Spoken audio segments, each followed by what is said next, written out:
रामू अपने पत्नी के साथ खुशी खुशी अपनी जीवन बिता रहा था, पर जो उसके साथ होने वाला था उसके लिए वह बिल्कुल तैयार नहीं था। रामू जंगल से लकड़ियां काटकर गांव में बेचता था। एक दिन जंगल लकड़ियां काटने जा रहा था और लकड़ियां काटकर उठाने वाला ही था। तब पुलिस वाला आ जाता है और रामू से कहता है,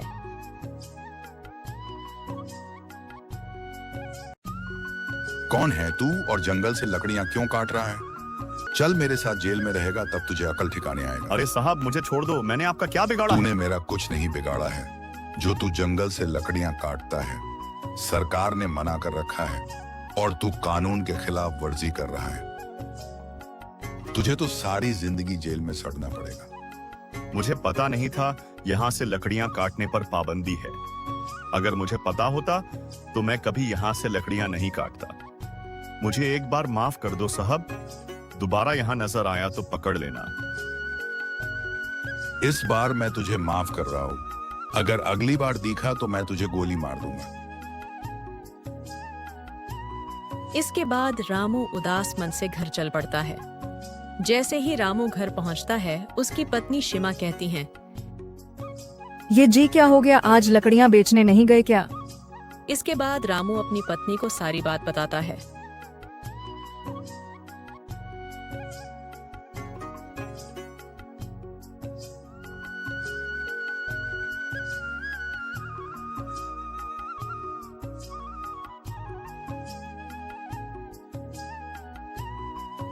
उसके बाद सीमा कहती हैं, ये जी जो होना था वह हो गया, अब उदास क्यों होते हैं? अरे सीमा, काम ना हो तो क्या करूं? एक ही काम था जिससे हमारा घर चलता था, उस पर भी पाबंदी लगा दी गई है। अब हम क्या करेंगे और हम अपना घर कैसे चलाएंगे? कोई बात नहीं जी, अभी के लिए हमारे पास कुछ पैसे हैं, तब तक के लिए आप दूसरा काम खोज लेना। तुम ठीक कहती हो, अब हमारे पास कोई दूसरा चारा भी तो नहीं है। फिर अगली सुबह हो जाती है। रामू काम खोजने के लिए दिन भर इधर उधर भटकता रहता है, लेकिन उसे कोई काम नहीं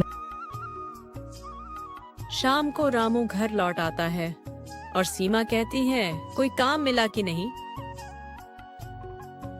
नहीं सीमा, कोई काम नहीं मिला। सारा दिन यूं ही घूमता रहा, लेकिन कहीं भी कोई काम नहीं मिला।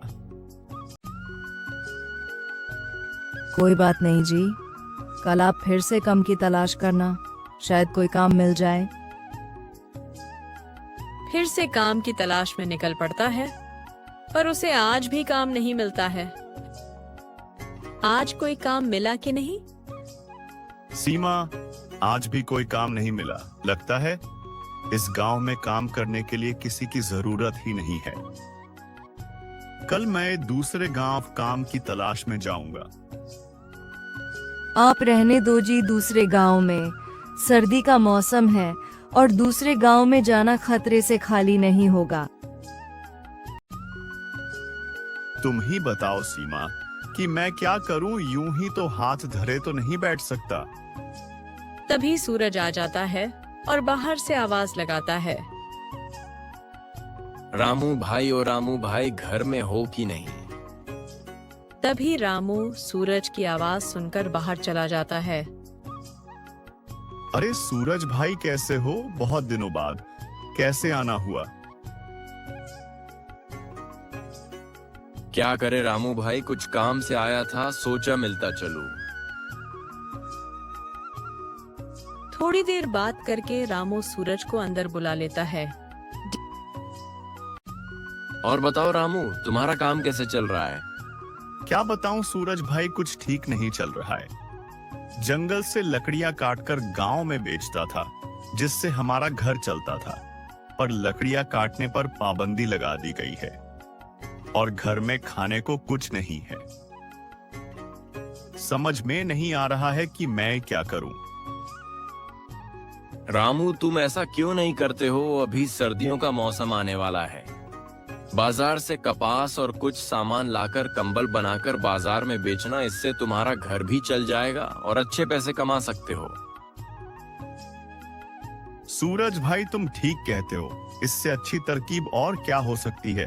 अब मैं ऐसा ही करूंगा। और अगले दिन रामू बाजार जाकर कपास और कुछ सामान लाकर अपने पत्नी सीमा को दे देता है और कहता है,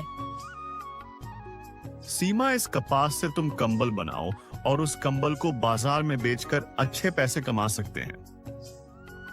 आप ठीक कहते हो जी, इससे हमारा घर भी चल जाएगा और हमारे पास पैसों की दिक्कत भी नहीं होगी।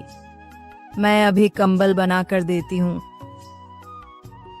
इसी तरह सीमा कंबल बनाती और रामू बाजार जाकर कंबल बेचता और इस तरह से रामू और सीमा अच्छे पैसे कमाने लगे और एक बड़ा सा दुकान भी खोल लिया और दोनों पति पत्नी अच्छे से जीवन बिताने लगे।